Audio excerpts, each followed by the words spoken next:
It feels like every other week we learn the secret to photography. A new focal length, some lighting tip, or a new camera.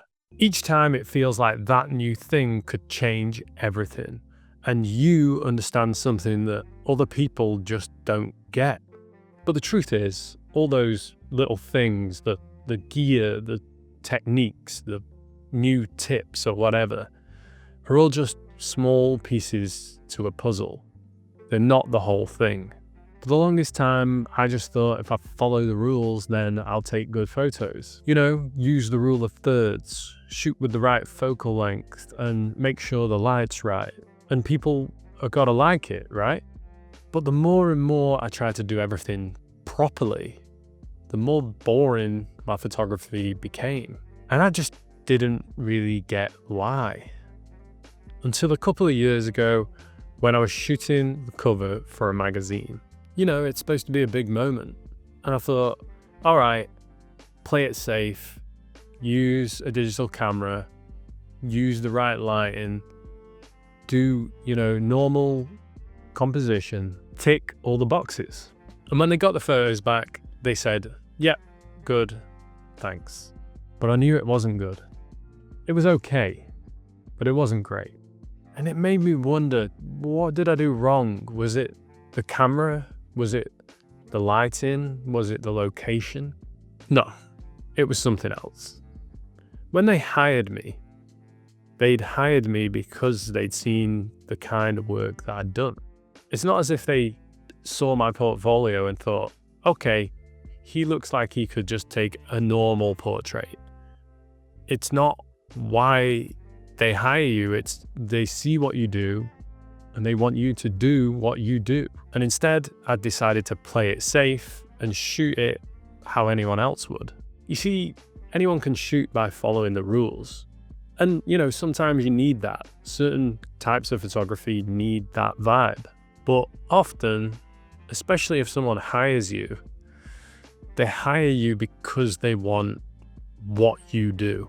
They want your style. And I don't know why I didn't see it at the time. Maybe I was just too scared to shoot it how I wanted to shoot it. But this realization completely changed the way that I view photography, my own photography. You see, there's loads of rules in photography. And, whether you're shooting interiors or portrait work, rules create predictable outcomes. And sometimes you need predictable outcomes, but that's just sometimes. Other times you want identity, and identity comes from you and how you shoot and how you see. And the thing about identity is it isn't always nice.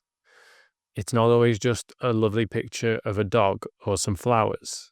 Sometimes it's a bit grim, or sometimes it's a bit weird or a bit unsettling, or maybe it's just one of the other weird ways of shooting.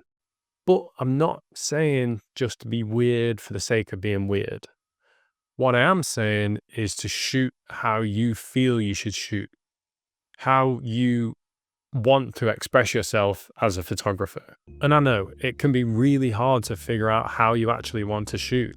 I mean, I've tried so many different kinds of photography over the years. And that's why this is the ideal time to talk about today's sponsor, Skillshare. Because I'm really interested in this course about trying to find your photographic style and visual language. This course will help you find that style, but it'll also set you little challenges along the way. So whether you want to learn more about photography, filmmaking, or you want to make an origami micro fox, then Skillshare is the biggest online learning community for creatives. So if you feel like giving something new a go, or you want to hone in on your photography, then click the link in the description and the first 500 people will get a free month of Skillshare.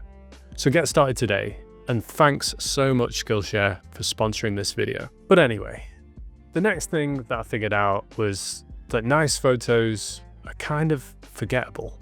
Like, how often do you look back at amazing old photographers' work and you just know it's their work? Whereas if you just look at nice general photos, they could be anyone's nice general photos. Like, I remember the work of Soul Lighter because it's so beautifully identifiable, and I think our goal as photographers should be, or one of our goals as photographers should be, to find what it is that is our identity and really hone in on that. Now, I'm not saying that I get it right every single time I shoot, but it's something that I'm continually working towards and building towards. But I guess the question is, how do we do that? How do we move away from just taking nice photos to photographing like ourselves with identity? Well, I always try to ask myself, what or how would I photograph if no one ever saw my work? In other words, if validation wasn't part of the equation, then how would I shoot? Because when we stop seeking Instagram likes or other people's approval, then we start shooting like us. And when we start shooting like us, we start shooting identifiable, interesting work. But that's not all. Something else that I did was to look back at old photographers' work or photographers that inspire me, and also look back at my own work and identify what the most important aspects were, or what the things were that influenced me the most. So whether you've got a load of old photo books or you're just looking online, then you should definitely sit down and do this. I'm not talking about completely taking the style of another photographer. I'm talking about looking at the things in people's work and looking and thinking, what actually resonates with me? What do I think is interesting about these photos? What is inspiring me? And then once you identify all that, then you can sort of put together a mantra and a bit of a mood board of these ways of shooting. For me, I literally just have written down emotion, movement, and shooting how it feels rather than how it is. It's pretty basic, but whenever I feel like I'm sort of going off track or just going for the easy, nice photo, it's good to then come back to, who am I? What am I trying to achieve when I take my camera out with me?